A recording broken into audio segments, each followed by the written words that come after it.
Hello and welcome. This is doctor आकृति और आप हैं मेरे साथ दीक्षांत IAS पे। आ जाओ भाई, स्टार्ट करें। कल हमने टेस्ट भी किया था आपके कुछ क्वेश्चंस के, और फिर इसके बाद हमारी बात यहां तक हो गई थी जहां पे मैंने आपको जाइगोट, एम्ब्रियो और फीटस तीनों में डिफरेंसेस बताया था। चलिए आ जाइए, यहाँ पे हम जो है अपनी क्लास को आगे बढ़ाएं। सो जाइगोट, एम्ब्रियो, फीटस में कितना फर्क है, क्या डिफरेंस है, यहाँ तक की बात हमने लास्ट की थी और इसके बाद हमने अपने कुछ क्वेश्चंस डिस्कस किए थे। ठीक है, आ जाइए उसके आगे चलते हैं। अब बात करते हैं कि एनिमल्स दो प्रकार के हो सकते हैं। ठीक है, एनिमल्स दो प्रकार के हो सकते हैं और वो कैसे हो सकते हैं। पहला ग्रुप वो है जो क्या करते हैं, जो अंडे देते हैं, जो बच्चों को जन्म नहीं देते। तो पहले समूह के वो जंतु हैं जो क्या करते हैं, अंडे देते हैं और बच्चों को जन्म नहीं देकर क्या करते हैं, अंडे देते हैं। उनको हम क्या कहते हैं, ओवी पैरस। ओवी पैरस, ठीक है, ओके। जैसे कि मेंढक हो गया, है ना। तो ये क्या है, ओवी पैरस, जिसको हिंदी में क्या कहते हैं, अंड प्रजक, यानी जो क्या करते हैं, जो अंडे देते हैं। ठीक। दूसरा ग्रुप आ जाता है विवी पैरस। विवी पैरस क्या करता है, यंग वंस को जन्म देता है। जैसे ह्यूमंस, है ना, आपकी माँ ने आपको जन्म दिया, ऐसा तो नहीं हुआ कि एक अंडा निकला और उससे आप फूट कर निकल गए, नहीं। आप बकायदा अपनी माँ के गर्भ में 9 महीने पले बड़े, अच्छे से डेवलप हुए, विकसित हुए, और उसके बाद आप वहां से डिलीवरी के द्वारा बाहर निकाले गए, नहीं। तो हम ह्यूमंस, जितने भी ह्यूमंस हैं, जितने भी सजीव हैं, वो क्या हैं, वो हैं विवी पैरस। वो क्या हैं, विवी पैरस। ठीक है, ओके। इतनी सी बात समझ में आ गई, सिंपल सी चीज थी।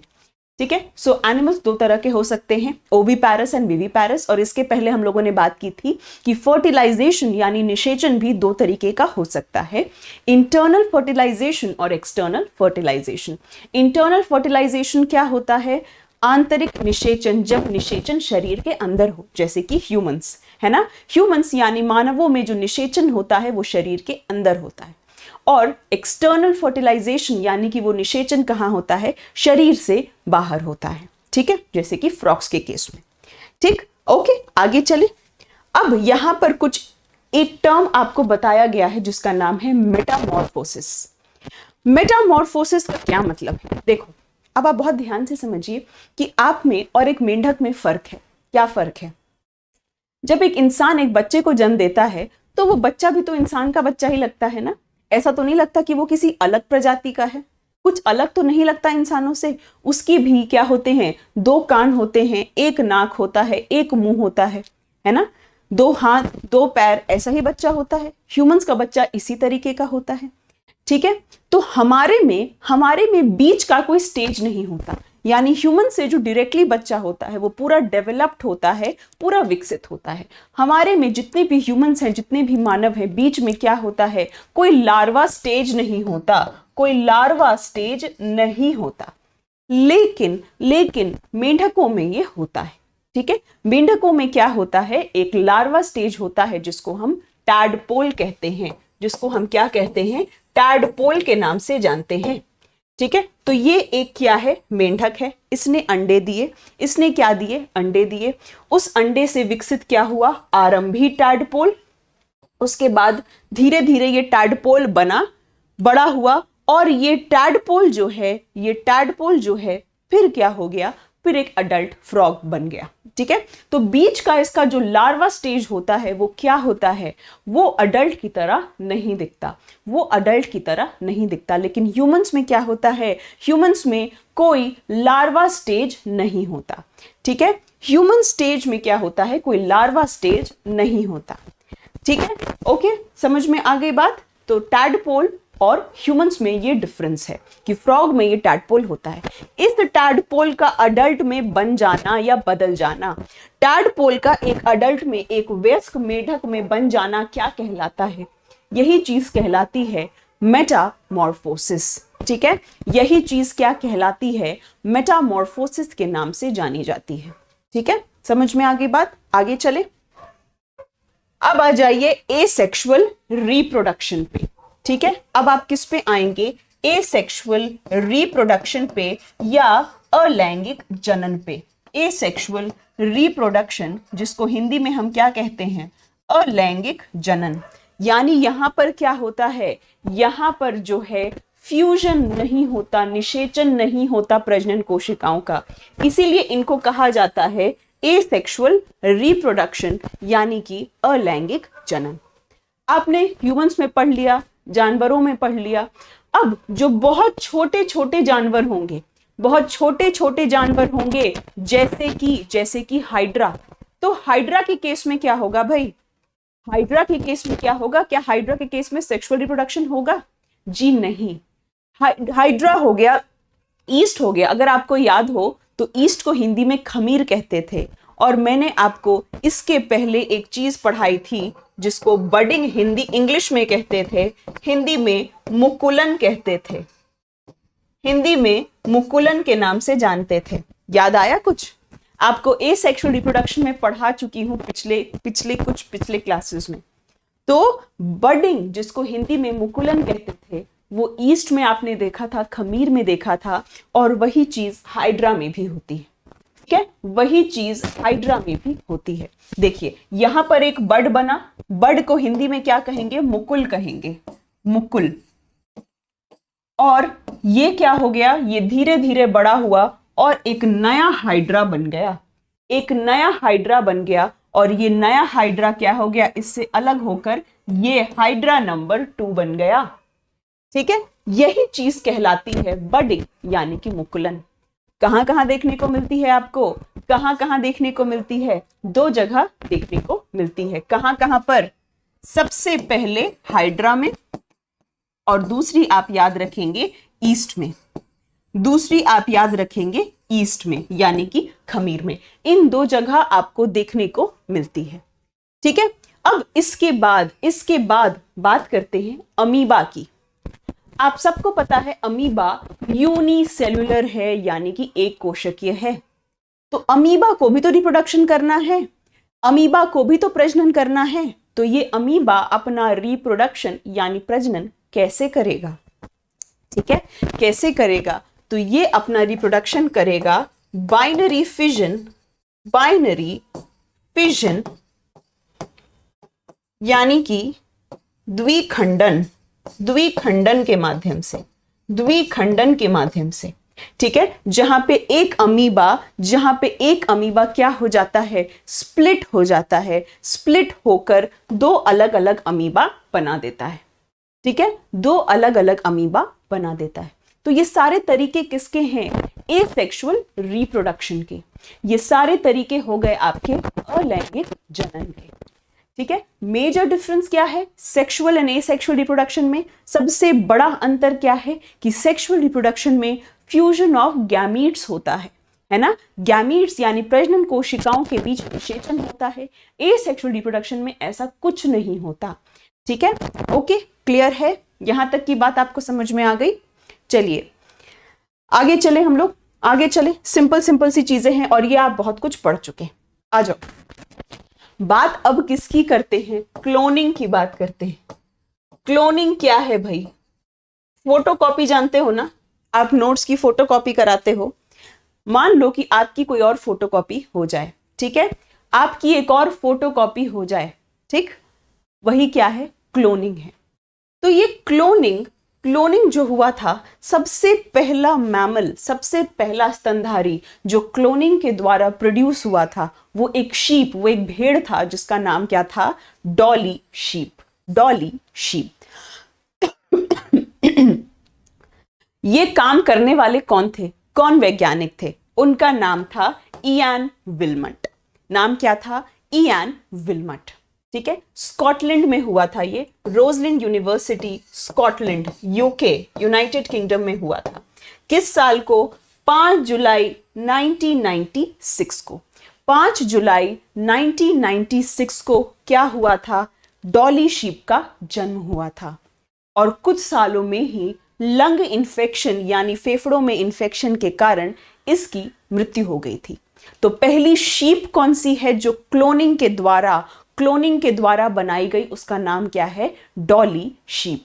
ठीक है, तो क्लोनिंग शब्द का मतलब क्या है? जैसे आप चीजों की फोटोकॉपी कराते हैं, तो उसी तरह से सोच लीजिए कि अगर आपकी कोई फोटोकॉपी हो जाए, ठीक है, आपकी कोई फोटोकॉपी हो जाए, वही चीज क्लोनिंग के नाम से जानी जाती है। अब ये प्रक्रिया हुई कैसे थी, इस पे बात करूंगी मैं। ठीक है, ये प्रक्रिया हुई कैसे थे, इस पे बात करेंगे, अभी बताऊंगी अभी आपको। अभी के लिए आप कुछ फैक्ट्स जानिए कि सबसे पहली शीप थी कौन सी, डॉली शीप, जो क्लोनिंग से बनी थी। क्लोनिंग क्या है, एकदम अपनी हूबहू चीज बनाना, हूबहू चीज बनाना कहलाती है क्लोनिंग। सोच लो कि मेरे जैसा कोई एक और इंसान यहां पर खड़ा है, तो मैं कहूंगी वो मेरा क्लोन है। अभी तक साइंस ने इतनी तरक्की नहीं की है कि वो ह्यूमंस का क्लोन बना दे। ठीक है, ये सिर्फ अभी मूवीज में चल रहा है और सारी चीजों में चल रहा है। अभी तक साइंस ने इतनी तरक्की नहीं की है कि ह्यूमंस का एक और फोटोकॉपी बना दे। ठीक है, बट यहाँ पे जो सबसे सक्सेसफुल मैमल की क्लोनिंग हुई थी वो कौन सी थी, वो एक शीप थी, वो एक भेड़ थी, जिसका नाम क्या था, डॉली। ठीक है, डॉली नाम था। ठीक है, चलिए अब यहां पर देखो, साइंटिस्ट का नाम ध्यान रखेंगे। ये आपको सवाल पूछा जा सकता है कि बनाने वाले कौन थे, इयान विल्मट। किस साल में, 5 जुलाई 1996 को। अब मैं आपको यहां पर बताऊंगी कि ये डॉली शीप बनी कैसी थी। ठीक है, ये डॉली शीप बनी कैसी थी, देखो। पहली क्या, एक शीप ली गई थी, दो अलग अलग तरह की शीप ली गई थी। ठीक है, दो अलग अलग तरह की शीप ली गई थी। पहली थी फिन डॉर्सेट शीप। इसका नाम क्या था, इस स्पीशीज, इस प्रजाति, शीप की इस प्रजाति का नाम क्या था, फिन डॉर्सेट। ठीक है, और दूसरा एक और शीप था जिसका चेहरा काला आपको दिख रहा होगा, है ना। अगर मैं इसको जूम करूं, मैं इसको जूम करती हूं ताकि आपको और क्लियरली दिख पाए। एक सेकेंड, ये प्रक्रिया मैं आपको बता रही हूं।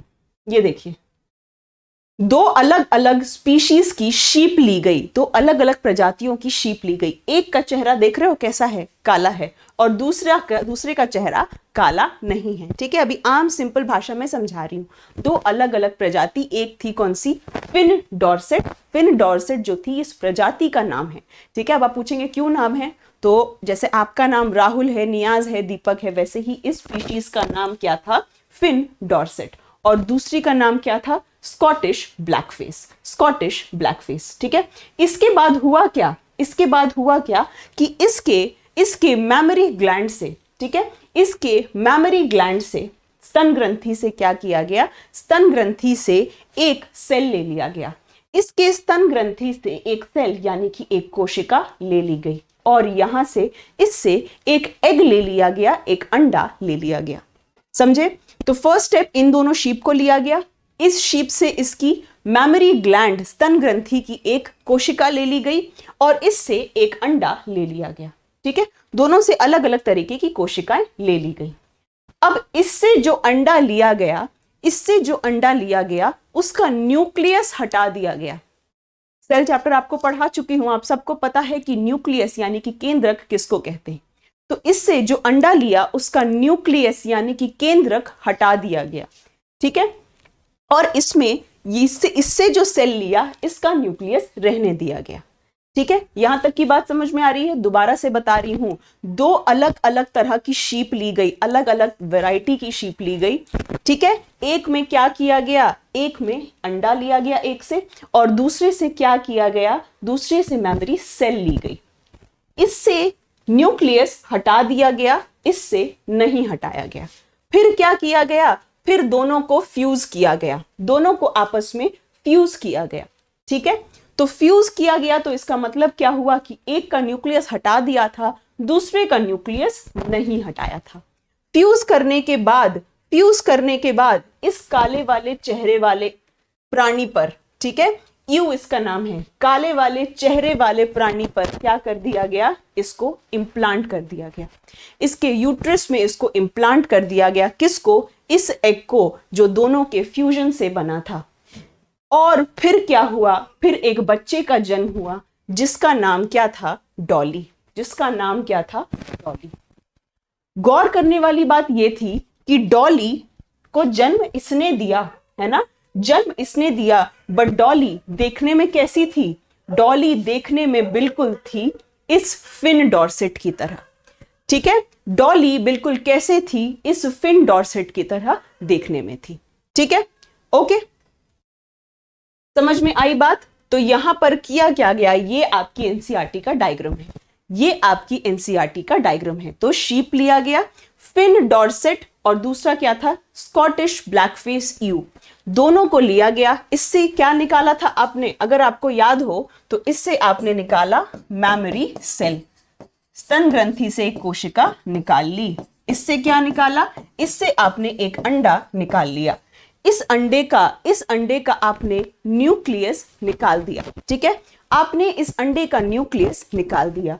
इन दोनों को साथ में क्या किया, फ्यूज कर दिया। इन दोनों को साथ में फ्यूज कर दिया और फ्यूज करके इसी में या किसी दूसरे में, इसमें नहीं, किसी दूसरे शीप में जो कि इसी स्पीशीज का था, यानी स्कॉटिश ब्लैकफेस ईव जो था, उसमें क्या किया, इम्प्लांट कर दिया गया।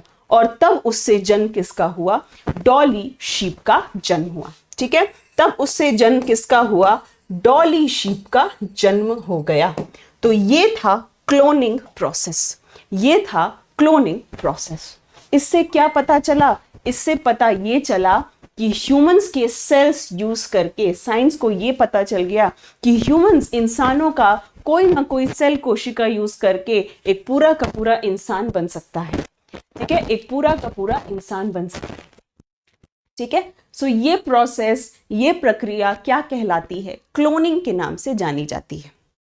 ठीक है, क्लोनिंग के बाद भी बहुत सारे एक्सपेरिमेंट्स हुए, बट कहीं ना कहीं कोई ना कोई दिक्कत परेशानी आ जा रही है। जैसे डॉली शीप ही जो थी, ये आई थिंक 7 साल में लंग की दिक्कत की वजह से इसकी मृत्यु हो गई थी। ठीक है, तो क्लोन जो भी डेवलप हुआ, साइंस ने और भी इसमें रिसर्च किया, कोशिश की, बट जो भी क्लोन बना वो बहुत हेल्दी, बहुत स्वस्थ नहीं बन पाया कि बहुत लंबे समय तक वो रह सके। ठीक है, समझ में आई। डॉली शीप पहली क्लोन थी किसकी, मैमल्स की। अमंग मैमल्स, स्तनधारियों के बीच पहली बार जो क्लोन थी वो कौन सी थी, डॉली शीप। जल्दी से बताइए, यहां तक की बात समझ में आई है, आगे चल रहे हैं अब। ठीक है, आगे चल रहे हैं, चलो भाई, बहुत बढ़िया।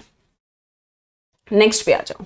तो यहां पे आपका ये वाला चैप्टर खत्म होता है, जिसका नाम क्या है, रिप्रोडक्शन। जिसका नाम क्या था, रिप्रोडक्शन इन एनिमल्स। जंतुओं में जो प्रजनन था वो चैप्टर खत्म हो गया। अब हमारा न्यू चैप्टर यहां पर स्टार्ट होगा, अडोलेसेंस। ठीक है, चैप्टर का नाम क्या है आपका, अडोलेसेंस, किशोरावस्था की ओर। इंग्लिश में इसको क्या लिखते हैं, अडोलेसेंस। ठीक है, अब इस चैप्टर में ज्यादा आप लोगों को कुछ मुझे पढ़ाने की जरूरत नहीं है, आप सब अवगत हैं इसके बारे में, है ना। अडोलेसेंस के बारे आप सब अवगत हैं कि अडोलेसेंस क्या होता है, अडोलेसेंस क्या होता है। ठीक है, अडोलेसेंस यानी किशोरावस्था वो फेज है जिसको जब आप क्या अटेन कर लेते हैं, रिप्रोडक्टिव मैच्योरिटी।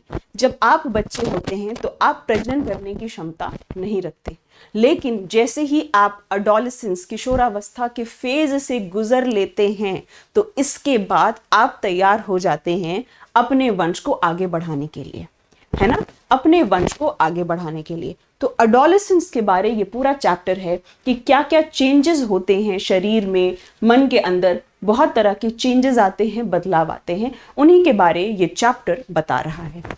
ठीक है, ओके, चलिए अब आइए यहाँ पे क्या क्या दिक्कतें होती हैं, दिक्कतें कहें या चेंजेस कहें। ठीक है, क्या क्या चेंजेस होते हैं अडोलेसेंस में। सबसे पहले अडोलेसेंस की उम्र की अगर बात की जाए तो कोई भी एक फिक्स एज नहीं होता। आप नहीं कह सकते कि नहीं यही फिक्स एज है। ठीक है, हर एज वैरी करता है, हर इंसान के साथ एडोलेसेंस जो किशोरावस्था है उसकी उम्र अलग अलग हो सकती है। आमतौर पे लड़कियां पहले मैच्योर हो जाती हैं, लड़कियों का ये जो ये फेज है ये पहले आ जाता है लड़कों से। ठीक है, इसलिए कहते हैं कि लड़कियां जो हैं भाई वो ज्यादा मैच्योर हैं, वो ज्यादा परिपक्व हैं लड़कों के कंपैरिजन में। ठीक है, अब एज की अगर हम बात करें तो 11 से 13 साल या 9 से 12, आपको हर बुक में अलग अलग इसका रेंज देखने को मिलेगा, क्योंकि इसका कोई फिक्स टाइम है ही नहीं। कभी कभी 9 साल में भी आ जाता है, कभी कभी 12 साल तक भी नहीं आता। ठीक है, तो सब इसका कोई फिक्स्ड एज ग्रुप नहीं है, बट आप समझ जाइए जो हम आम भाषा में टीनेज कहते हैं, है ना, 13, 14, ये पूरा जो टाइम है, ये पूरा जो पीरियड है, ये पूरा जो इतने जो साल आप गुजारते हैं, ये सब आपका एडोलेसेंस फेज ही है। ये सब जो है आपका क्या है, किशोरावस्था का जो उम्र है वही है। ठीक है, अब क्या क्या चेंजेस आएंगे। सबसे पहले आप बदलाव महसूस करते होंगे कि आप लंबे हो जाते हैं, आपकी हाइट बढ़ जाती है, आपकी लंबाई बढ़ जाती है ना, आप लंबे हो जाते हैं। क्यों लंबे हो जाते हैं भाई? सेल डिवीजन, कोशिका विभाजन हो रहा होता है, उसके वजह से क्या होता है भाई? बोन की लेंथ आपकी बढ़ती है, मसल्स बढ़ जाते हैं बॉडी में, जिन सब के वजह से आप क्या होते हैं? हाइट में लंबे हो जाते हैं। सिंपल सी बात है। शरीर के शेप में, आकार में भी कुछ चेंजेस होते हैं। लड़कों के कंधे चौड़े होने लगते हैं और लड़कियों का कमर वाला हिस्सा चौड़ा होने लगता है। ठीक है, लड़कों का कंधे, चेस्ट, सीना, ये सारे एरियाज चौड़े होने लगते हैं और लड़कियों के जो कमर वाला रीजन है वो चौड़ा होने लगता है। इसका भी रीजन है साइंस में, क्योंकि कहीं ना कहीं प्रकृति, भगवान को पता है कि लड़कियों को क्या करना है, लड़कियों को आगे चल के बच्चे पैदा करना है ना। लड़कियों की बॉडी बनी होती है, क्योंकि लड़के तो बच्चे पैदा करते नहीं है, लड़कियां ही करती हैं, है ना। तो आपके यूट्रस को, यूट्रस कहाँ पर है? कमर के आसपास ही तो है। तो यूट्रस एक्सपैंड करता है और उसको जगह बनाने के लिए जो नीचे आपके वहां पर बोन्स हैं, मसल्स हैं, वो सारे चौड़े हो जाते हैं। ठीक है, इसलिए लड़कियों में जो चौड़ापन होता है वो कमर के नीचे आता है और लड़कों में कहां पर आता है? कंधे और छाती के आसपास। ठीक है, तो ये क्या होता है? ये शेप, आकार में चेंज। आवाज में परिवर्तन हो जाता है। लड़कों की आवाज अचानक से, जब एक सर्टेन एज आती है तो उनकी आवाज अचानक से फटने लगती है और लड़कियों की आवाज एकदम श्रिल, एकदम तीखी सी हो जाती है ना। चिल्लाएंगी तो एकदम 10 किलोमीटर दूर सुनाई दे जाए, बस चले तो। ठीक है, और लड़कों की आवाज बिल्कुल ऐसे अजीब सी, कर्कश सी होने लगती है ना, खासतौर पे जो 12-13 साल की जो उम्र होती है उस टाइम पर। ठीक, ओके। अब और क्या है, और क्या दिक्कतें हो सकती हैं? एक्ने, पिंपल सुना होगा आपने, चेहरे पर मुहासे, एक्ने, पिंपल्स, है ना, ये सब होता है। ये सब क्यों होता है? ये अक्सर टीनेजर्स को ये दिक्कत होती है कि चेहरे पर भाई मुहासे आ गए, डर्मेटोलॉजिस्ट के पास जा रहे हैं, पसीना बहुत आ रहा है, अजीब तरीके से पसीना आ रहा है। तो ये सारी दिक्कत इसीलिए होती है क्योंकि आपकी जो स्वेट ग्लैंड्स हैं, जो पसीने वाली ग्रंथियां हैं, उन सब में बदलाव आ रहे हैं। ठीक है, उन सब में बदलाव आ रहे हैं। ठीक है, ओके। और क्या दिक्कतें हो सकती हैं या और क्या बदलाव हो सकते हैं? सेक्स ऑर्गन्स का साइज जो हो रहा है वो बड़ा हो सकता है ना। जितने भी आपके बॉडी में सेक्स ऑर्गन्स हैं उन सब का साइज में क्या होगा? क्योंकि आपके हार्मोन्स इंक्रीज हो रहे हैं, हार्मोन्स में चेंजेस आ रहे हैं, तो उस वजह से सेक्स ऑर्गन्स के साइज बड़े हो जाएंगे, है ना। लड़कियों में जो ब्रेस्ट है वो डेवलप हो जाएगा, स्तन का विकास हो जाता है। ठीक है, लड़कों में भी कुछ चेंजेस आते हैं, जैसे कि दाढ़ी मूंछ आना, है ना। तो ये सब चेंजेस हैं जो किसके साथ? प्यूबर्टी, किशोरावस्था, इन सब के साथ आने शुरू हो जाते हैं। इसके साथ साथ ये तो रही बात शारीरिक बदलाव की, इसके अलावा कुछ मानसिक चेंजेस भी आते हैं। कई बार टीनेजर्स को ये लगता है कि हमें कोई नहीं समझता, हमारी जिंदगी भाई सबसे ज्यादा दुखी है, हम सबसे ज्यादा प्रॉब्लम में हैं। और यही रीजन है कि इस समय बहुत ज्यादा ध्यान देने की जरूरत है, क्योंकि जितनी भी तरह की गलत आदतें हैं, जैसे कि ड्रग्स, सिगरेट, शराब, ये सब आदतें इस टाइम पर सबसे ज्यादा, इन आदतों को क्या डर रहता है कि ये आदतें आपको लग सकती हैं, क्योंकि इस समय आप बहुत सारे इमोशन से गुजर रहे होते हैं। ये आपकी गलती नहीं, ये उम्र की गलती है। ठीक है, तो इसीलिए बहुत तरह के इमोशंस होते हैं, क्योंकि टीनेज को ऐसा लगता है कि वो काफी मैच्योर हो चुके हैं, काफी क्या हो चुके हैं, परिपक्व हो चुके हैं अपने डिसीजंस लेने के लिए, कि उनके लाइफ के लिए और कोई जिम्मेदार नहीं है। तो कई बार ऐसी गलतियां कर बैठते हैं। ठीक है, ये ऐसी कोई नई बात नहीं है, आप सब उस फेज से गुजर चुके हैं, हम सब उस फेज से गुजर चुके हैं और आगे निकल चुके हैं। बट चूंकि एक पार्ट ऑफ करिकुलम है, आपको जो चेंजेस हैं वो मुझे बताने हैं, तो मैं बता रही हूँ। चलिए आगे चले। बाकी मुझे पता है आप सब बहुत समझदार हैं और आपको इन चीजों की मुझसे ज्यादा ही नॉलेज होगी, नहीं? चलिए आगे चले। ये सारी चीजें हो गई। अब आप देखिए कि लड़कों में आवाज क्यों चेंज होता है। लड़कों में ये आपने देखा होगा, गले के पास ये एक ऐसा उभरा हुआ हिस्सा नजर आता है लड़कों में। ठीक है, तो ये लड़कों में ये जो उभरा हुआ हिस्सा नजर आता है, इसको हम क्या कहते हैं? इसको कहा जाता है एडम्स एप्पल। ठीक, एडम्स एप्पल कहा जाता है। एडम्स एप्पल क्यों कहते हैं इसको? देखो, आपकी आवाज कहां से निकलती है? आपकी आवाज निकलती है आपके लैरिंक्स से, यानी आपके वॉइस बॉक्स से। ये जो पिंक वाला हिस्सा आपको दिख रहा है, ये कहलाता है, इंग्लिश में इसको लैरिंक्स कहते हैं या वॉइस बॉक्स कहते हैं, और हिंदी में इसे स्वर यंत्री कहते हैं। हिंदी में इसे क्या कहते हैं? स्वर यंत्री के नाम से जानते हैं। यहीं से आपकी आवाज निकल रही है।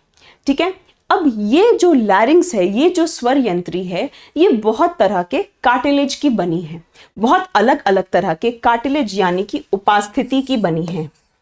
अगर आपसे कोई पूछे कि कार्टिलेज क्या है तो अब आप आंसर कर पाएंगे, क्योंकि मैंने आपको सिखा रखा है कि कार्टिलेज क्या है।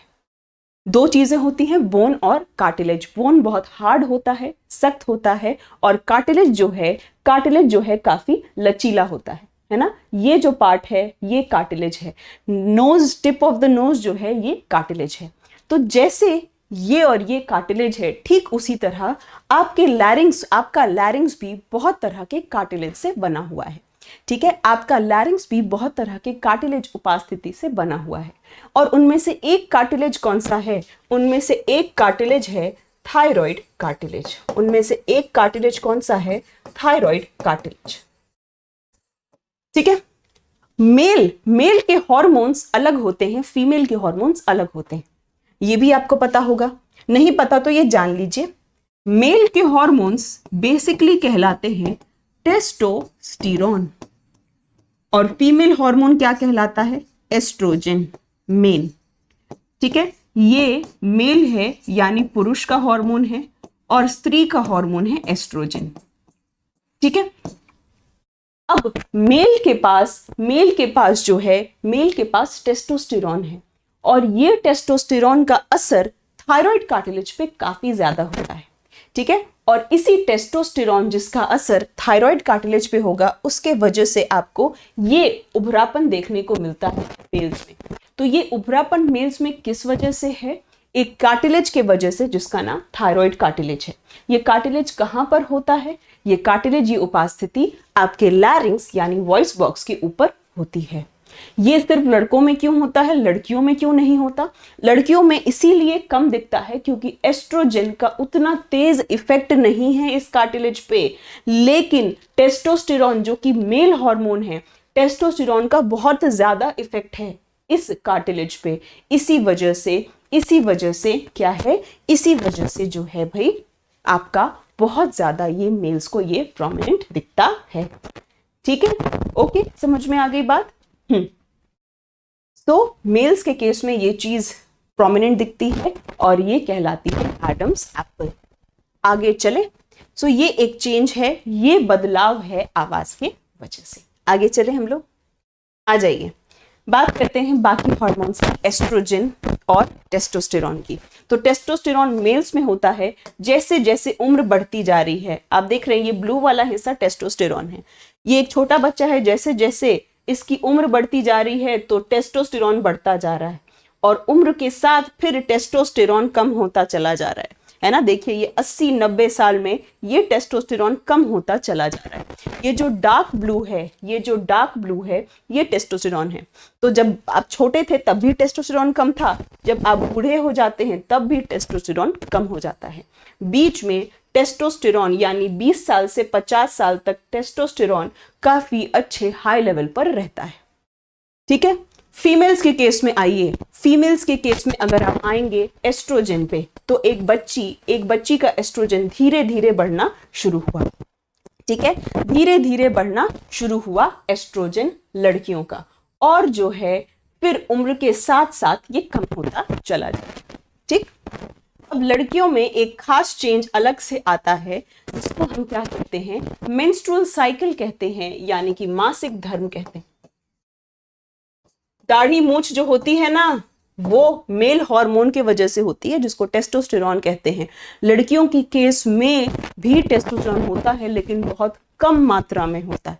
ठीक है, टेस्टोस्टेरोन मेनली एक मेल हार्मोन है, वो ज्यादा संख्या में मेल्स में होता है। फीमेल्स में थोड़ा बहुत टेस्टोस्टेरोन होता है, लेकिन कभी कभार अगर फीमेल्स को PCOS, पॉलीसिस्टिक ओवेरियन सिंड्रोम, या और तरह की दिक्कतें आती हैं, कुछ हार्मोनल दिक्कतें आती हैं, तब कभी कभी किसी फीमेल की बॉडी में मेल हार्मोन्स बढ़ जाते हैं। इसलिए कई बार ऐसा होता है कि कुछ लड़कियों को बहुत ज्यादा हेयर होता है चेहरे पर, है ना, लड़कों के समान या उनसे थोड़ा ही कम बहुत ज्यादा बाल होता है कुछ लड़कियों को चेहरे पर। क्यों? क्योंकि टेस्टोस्टेरोन देखो दोनों में होता है।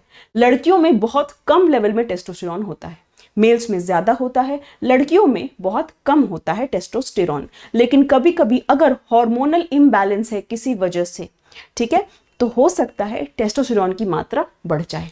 जब भी लड़कियों में टेस्टोस्टेरोन की मात्रा बढ़ेगी तो क्या होगा, मेल जैसे फीचर्स आने लगेंगे, जैसे कि दाढ़ी मूंछ। ठीक, ओके, समझ में आ गई बात। अब यहाँ पे आ जाइए। लड़कियों में एक खास चेंज होता है जो प्यूबर्टी यानी कि किशोरावस्था के टाइम आता है, जिसका नाम क्या है, मेंस्ट्रुअल साइकिल, जिसको हिंदी में हम क्या कहते हैं, मासिक धर्म के नाम से जानते हैं।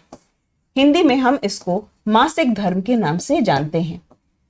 मेंस्ट्रुअल साइकिल यानी कि हर महीने जब क्या होता है, जब ब्लीडिंग होती है एक फीमेल है ना, विजाइना से, योनि से जब खून निकलता है हर महीने यानी कि 28 दिन के अंतराल पर, लगभग 28 से 35 दिन के अंतराल पे जब ये चीज शुरू होता है तो वो क्या कहलाता है, मेंस्ट्रुअल साइकिल यानी कि मासिक धर्म। तो किसी भी लड़की का मेंस्ट्रुअल साइकिल यानी कि मासिक धर्म शुरू हो जाना मेनार्क के नाम से जाना जाता है। मेनार्क का मतलब क्या होता है, मासिक धर्म का स्टार्ट होना। मेनार्क शब्द का मतलब क्या होता है, जब मासिक धर्म शुरू हो जाता है तब वो कहलाता है मेनार्क। जैसे कि कितने उम्र में, 12, 13 या कई बार 10 साल भी। ठीक है, 40, 45, 50 पहुंचने के बाद मेंस्ट्रुअल साइकिल यानी कि मासिक धर्म रुक जाता है। 40, 45, 50, 55 है ना, एक पूरा रेंज है इस समय, किसी का 40, किसी का 45, किसी फीमेल में 55। ठीक है, तो मेंस्ट्रुअल साइकिल का परमानेंटली रुक जाना, मासिक धर्म का परमानेंटली रुक जाना क्या कहलाता है, मेनोपॉज के नाम से जाना जाता है। मेनोपॉज यानी मासिक धर्म का परमानेंटली, हमेशा के लिए रुक जाना किस नाम से जाना जाता है, तो वो मेनोपॉज के नाम से जाना जाता है। ठीक है, okay, so menarche and menopause ये दो शब्द हैं, ये दो टर्म्स हैं। मेनार्क मतलब पीरियड्स का शुरू होना, मासिक धर्म का शुरू होना, मेनोपॉज यानी मासिक धर्म का रुक जाना। जब एक फीमेल को मेनोपॉज हो जाता है यानी मासिक धर्म उसका रुक जाता है तो उसके बाद वो बच्चे पैदा नहीं कर सकती है ना। इस टाइम के बाद कोई भी लेडी फर्टाइल नहीं होती यानी कि बच्चे पैदा नहीं कर सकती। ठीक है, सिर्फ इसी बीच में यानी मेनार्क और मेनोपॉज के बीच में जो टाइम पीरियड है वहां पर ही कोई भी फीमेल बच्चे पैदा कर सकती है। ठीक है, ओके, तो मेनोपॉज का हर लेडी में अलग अलग एज है, कभी 40 में भी हो जाता है, कभी 45, 50। तो किसी भी चीज की ना कोई खास चीज, एक एग्जैक्ट एज नहीं होती। जैसे फिजिक्स में आप हर चीज की फिक्स्ड वैल्यू पढ़ते हैं, बायोलॉजी में वो फिक्स्ड वैल्यू नहीं होती, ये हर इंसान पर डिपेंड करती। हम एक रेंज लेके चलते हैं है ना, कि 40 से 50 तक या 45 से 55 के बीच में, क्योंकि हर लेडी का जो ये टाइम होता है ये अलग अलग हो सकता है। ठीक है, सो एस्ट्रोजन क्या है, फीमेल हार्मोन। टेस्टोस्टेरोन जो है वो क्या है भाई, मेल हार्मोन है। ठीक है, चलिए अब आइए यहाँ पे मेंस्ट्रुअल साइकिल की अगर हम बात करते हैं तो मेंस्ट्रुअल साइकिल कैसे होता है ये थोड़ा सा आपको आपकी एनसीईआरटी समझाती है। अगर आपको याद हो तो मैंने कल की क्लास में आपको बताया था कि जब भी एक छोटी सी बच्ची का जन्म होता है तो उसके ओवरी के अंदर, उसके अंडाशय के अंदर बहुत सारे एग्स रहते हैं है ना, बहुत सारे एग्स रहते हैं। ये ओवरी है, ये चीज क्या है, ओवरी है, अंडाशय है। और जब भी जैसे ही एक छोटी सी बच्ची का जन्म हुआ तो उसके ओवरी के अंदर बहुत सारे छोटे छोटे अंडे रहते हैं। जैसे ही किसी फीमेल को प्यूबर्टी आई, किशोरावस्था आया यानी कि उसका मासिक धर्म शुरू हुआ, तो हर महीने यहां से एक ओवम यानी कि एक डिम रिलीज हो जाएगा। ठीक है, हर महीने, एक महीने इस ओवरी से रिलीज होगा, अगले महीने यहां से रिलीज हो जाएगा। ठीक है, अब देखो होता क्या है, हर महीने जो क्या करता है, ये है यूट्रस। ठीक है, ये आप देख रहे हो, ये जो जगह है ये कहलाता है यूट्रस यानी कि गर्भाशय। ठीक है, हर महीने जब ये ओवम यहां से रिलीज होता है ना, तो जो यूट्रस है, जो गर्भाशय है, वो अपने आप को प्रिपेयर करता है, तैयार करता है कि भाई इस महीने प्रेगनेंसी हो जाएगी। ठीक है, इस महीने प्रेगनेंसी हो जाएगी। इसमें यूट्रस करता क्या है कि यूट्रस अपनी लाइनिंग, अपनी परत को मोटा कर लेता है। ठीक है, यूट्रस क्या करता है, अपनी लाइनिंग यानी अपनी परत को मोटा कर लेता है। ठीक है, अगर यहां से स्पर्म आ गया और यहां पे फ्यूजन हो गया तब तो ठीक, अगर प्रेगनेंसी नहीं हुई, अगर गर्भावस्था नहीं हुई, तब क्या होगा? तब ये ओवम यहां पे आएगा। यूट्रस की लाइनिंग को जो पहले मोटी हो गई थी, यूट्रस की लाइनिंग, गर्भाशय की परत जो मोटी हो गई थी, उसको लेता हुआ ये ओवम टूटेगा और यूट्रस की लाइनिंग के साथ साथ ब्लड के साथ वेजाइना से यानी कि योनि से बाहर आ जाएगा। ठीक है, यही प्रक्रिया क्या कहलाती है? मेंस्ट्रुअल साइकिल यानी कि मासिक धर्म कहलाती है। तो हर महीने हम कह सकते हैं कि यूट्रस, गर्भाशय अपने आप को तैयार करता है कि मेरा काम क्या है? मेरा काम है कि बच्चे का मैं पूरा पोषण करूं भाई 9 महीने। ठीक है, तो उसके लिए यूट्रस अपनी लाइनिंग, अपनी परत को मोटा कर लेता है। प्रेगनेंसी नहीं हुई तो ये ओवम जो निकला, ये टूट जाएगा, डीजेनरेट हो जाएगा, यानी टूट जाएगा, नष्ट हो जाएगा। और ये अकेले नष्ट नहीं होगा, यूट्रस की जो परत जो मोटी हुई, जो लाइनिंग मोटी हुई, उसके साथ नष्ट होता हुआ और बहुत सारे खून के साथ बाहर निकलेगा। और यही चीज कहलाती है मेंस्ट्रुअल साइकिल यानी कि मासिक धर्म। ठीक है, ओके, चलिए आगे चल रहे हैं। आ जाइए यहाँ पे। अब ये कैसे पहचानेंगे कि जो बेबी होगा, जो शिशु होगा, जो बच्चा बच्ची जो भी होगा, वो बच्चा होगा या बच्ची होगा? ठीक है, वो बच्चा होगा या बच्ची होगा, इसका पता कैसे चलेगा? ठीक है, तो इसका पता कैसे चलेगा वो सुनिए। क्या आपको पता है, अभी जब मैंने आपको सेल चैप्टर पढ़ाया था तो मैंने आपको एक लाइन बताई थी कि जब भी सेल डिवीजन यानी कि कोशिका विभाजन होता है तो क्या होता है? तो उस समय क्रोमैटिन किस में बदल जाता है भाई? क्रोमोसोम में बदल जाता है ना? क्रोमैटिन किस में बदल जाता है? क्रोमोसोम में बदल जाता है, यानी कि गुणसूत्र में बदल जाता है। ठीक है, बताई थी आपको ये बात। आपके पास कितने क्रोमोसोम्स हैं? आपके पास कितने गुणसूत्र हैं? तो आपके पास टोटल 46 क्रोमोसोम्स हैं। टोटल आपके पास 46 क्रोमोसोम्स हैं, या इसी को कई बार लिख देते हैं कि हमारे पास 23 पेयर्स ऑफ क्रोमोसोम्स हैं, या 23 जोड़े गुणसूत्र हैं। 23 जोड़े गुणसूत्र हैं। ठीक है, 23 जोड़े क्यों? क्योंकि 23 मम्मी से मिला, 23 पापा से मिला। ठीक है, 23 मम्मी से मिला, 23 पापा से मिला, इसलिए हम लोग कहते हैं 23 जोड़े। ठीक है, अब यहां पर होता क्या है आप ये देखिए, 46 टोटल और या 23 पेयर्स। ठीक है, अब 23 पेयर्स में, 23 जोड़ों में, लड़का हो चाहे लड़की हो, ठीक है, लड़का हो चाहे लड़की हो, 22 जोड़े, 22 पेयर्स, 22 जोड़े बिल्कुल सेम हैं।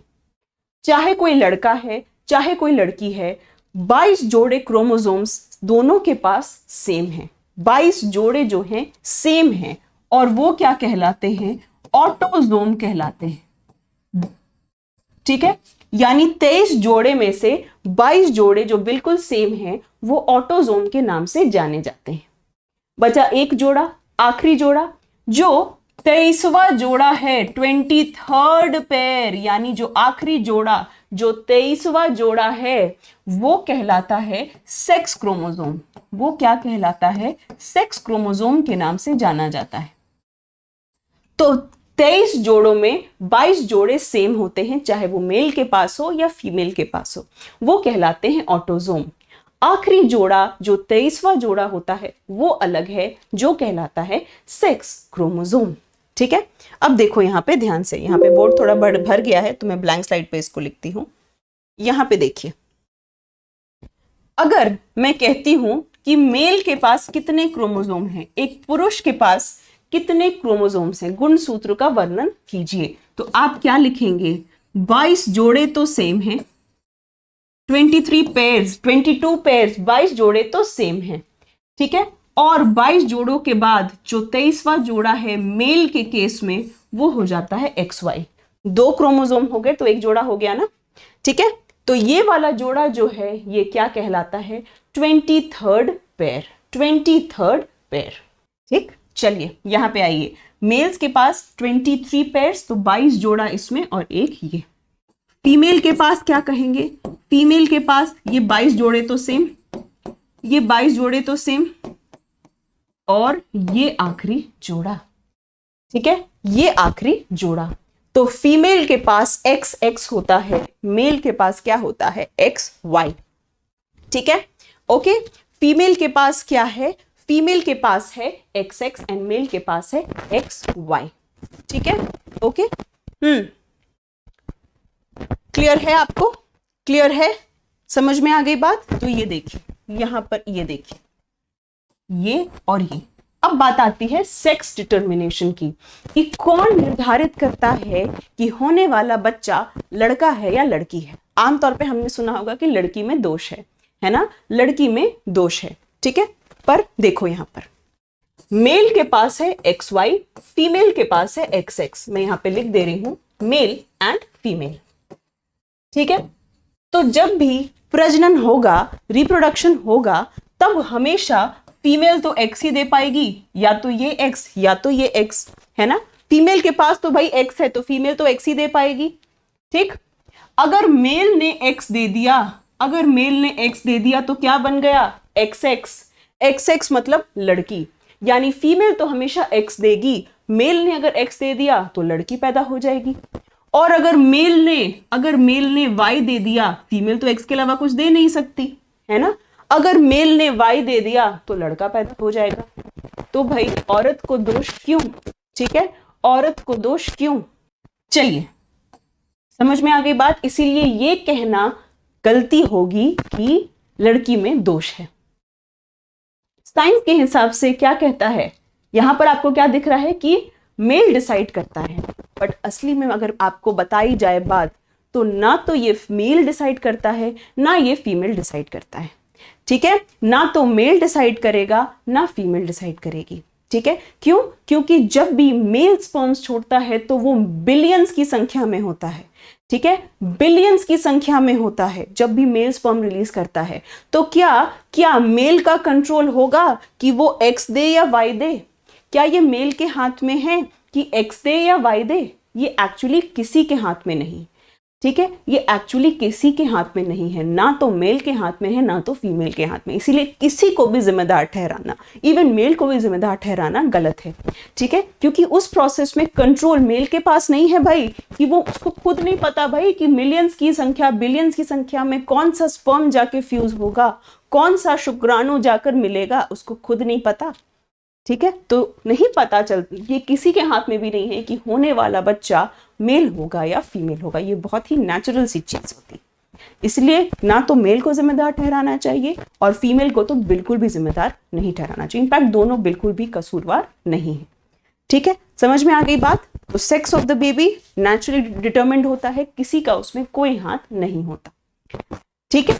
चलिए आ जाइए यहाँ पे, फिर कुछ हार्मोन्स की बात हो रही है यहाँ पे, ठीक है, कुछ हार्मोन्स की बात हो रही है। अब मैं यहाँ पर क्लास आपकी एंड करना चाहूंगी, क्योंकि अब मुझे हार्मोन स्टार्ट करने हैं, ठीक है। इसके बाद I have to start with hormones, जो अलग अलग तरह के हार्मोन्स होते हैं, ठीक है। तो हार्मोन्स की क्लास हम लोग कल स्टार्ट करेंगे, क्योंकि यहाँ पे अलग अलग हार्मोन्स हैं, किसका क्या काम है ये मुझे आप लोगों को बताना है, ठीक है। आप लोगों को ये सारी चीजें बतानी है कि कौन सा हार्मोन कहाँ से निकलता है और किस हार्मोन का क्या काम है।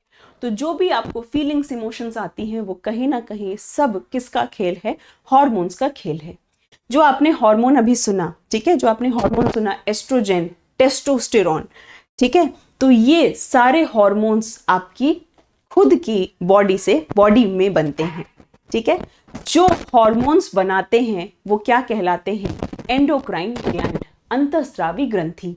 जो ग्रंथियां हार्मोन्स बनाती हैं वो कहलाती हैं अंतःस्रावी ग्रंथि, ठीक है। यहाँ पे बस मैं आपको एक कॉन्सेप्ट लास्ट में समझा दूं कि एक्सोक्राइन और एंडोक्राइन क्या होता है, उनमें क्या फर्क है, उसके बाद मैं स्टार्ट कर रही हूँ, ठीक है। इसके बाद मैं क्लास एंड कर रही हूँ। देखिए, अगर आपसे कोई पूछता है कि हम ग्लैंड्स यानी कि ग्रंथि किसको कहते हैं, तो कोई भी चीज जो एक केमिकल सब्सटेंस बनाए, कोई भी चीज जो एक केमिकल सब्सटेंस बनाए, उसको हम क्या कहते हैं, ग्लैंड कहते हैं, ठीक है। जहां से भी कोई केमिकल सब्सटेंस स्रावित हो रहा है वो एक ग्लैंड यानी वो एक ग्रंथि कहलाएगी, ठीक है। अब ग्लैंड्स आपकी दो तरह की हो सकती हैं, एक्सोक्राइन और एंडोक्राइन। ग्लैंड्स आपकी दो तरीके की हो सकती हैं, एक्सोक्राइन एंड एंडोक्राइन। एक्सोक्राइन को हम लिखते हैं बहिस्रावी और एंडोक्राइन को क्या लिखते हैं, अंतःस्रावी। थोड़ा बहुत आइडिया आपको नाम से ही लग गया होगा, बाकी मैं समझा देती हूं। आपके चेहरे पर पसीना आता है ना, आपके शरीर में एंजाइम्स बनते हैं जो आपके डाइजेशन में मदद करती हैं। ये सारी जो अपने सेल से बाहर रिलीज हो रही हैं, वो सब क्या कहलाएंगी, एक्सोक्राइन ग्लैंड। वो क्या कहलाएंगी, एक्सोक्राइन ग्लैंड्स। ठीक है। एंडोक्राइन ग्लैंड्स, अंतःस्रावी ग्रंथि हम किसको कहेंगे, जो हार्मोन्स बनाती हैं। एंडोक्राइन ग्लैंड्स क्या बनाती हैं, आपकी हार्मोन नाम की चीज बनाएगी। और ये हार्मोन, कभी आपने देखा है कि चेहरे से हार्मोन टपक रहा है? ऐसा तो इसने नहीं देखा ना कि मेरी आंख से तो भाई हार्मोन निकल रहा है, मेरे मुंह से हार्मोन गिर रहा है। नहीं हो सकता ऐसा, क्योंकि हार्मोन सीधे आपके ब्लड में रिलीज हो जाते हैं। आपके बॉडी के अंदर बहुत सारे एंडोक्राइन ग्लैंड्स हैं, यानी अंतःस्रावी ग्रंथियां हैं जो हार्मोन्स बनाती हैं। और ये हार्मोन्स जो होते हैं, ये हार्मोन्स सीधे आपके ब्लड में, सीधे आपके रक्त में रिलीज हो जाते हैं। ठीक है। तो एंडो मतलब अंदर, यानी कि सीधे कहाँ है, सीधे रिलीज हो जाते हैं आपके ब्लड में। ठीक है, सीधे आपके ब्लड में रिलीज हो जाते हैं ये एंडोक्राइन ग्लैंड। इनके पास कोई डक्ट नहीं होती। ठीक है, जैसे अगर एक्सोक्राइन ग्लैंड में बनाऊं ना, तो एक्सोक्राइन ग्लैंड के पास ऐसी एक डक्ट होती है, ऐसी एक नालिका होती है। लेकिन एंडोक्राइन ग्लैंड के पास कोई डक्ट नहीं होती। ये जो भी चीज बनाएगा, ये सीधे आपके ब्लड में रिलीज हो जाएगा, ये सीधे आपके ब्लड में छोड़ दिया जाएगा। एक्सोक्राइन ग्लैंड क्या बनाता है, जब एक औरत एक बच्चे को जन्म देती है तो वो उसको अपना दूध पिलाती है। ठीक है, तो वो भी क्या हुआ, एक्सोक्राइन ग्लैंड जो ब्रेस्ट हो गया, जो आपका मैमरी ग्लैंड हो गया, ब्रेस्ट नहीं मैमरी ग्लैंड जो हो गया, जो स्तन ग्रंथि हो गई, वो भी क्या हो गई, वो भी हो गई बहिस्रावी ग्रंथि। ठीक है, वो भी हो गई आपकी बहिस्रावी ग्रंथि। आपको पसीना आता है, चेहरे पे तेल होता है, ऑयल होता है, वो सब क्या है, वो सब एक्सोक्राइन ग्लैंड है, बहिस्रावी ग्रंथि है। आपके मुंह के अंदर थूक है, ये सब क्या है, ये सब बहिस्रावी ग्रंथि है। ये सारे क्या हैं, ये सारे आपके एक्सोक्राइन ग्लैंड्स हैं। ठीक है, और एंडोक्राइन का मतलब क्या है, हार्मोन्स, और ये सारे हार्मोन्स सीधे आपके ब्लड में रिलीज हो जाते हैं। ठीक है, तो कल की क्लास में हम लोग हार्मोन्स के बारे पढ़ेंगे। ठीक है, तो बहुत सारे एंडोक्राइन ग्लैंड्स और उनसे रिलेटेड जो हार्मोन्स हैं उनके बारे पढ़ेंगे। ठीक है, कल हमारा ये चैप्टर खत्म हो जाएगा और नेक्स्ट चैप्टर स्टार्ट हो जाएगा। ठीक है, चलिए, thank you so much, bye bye.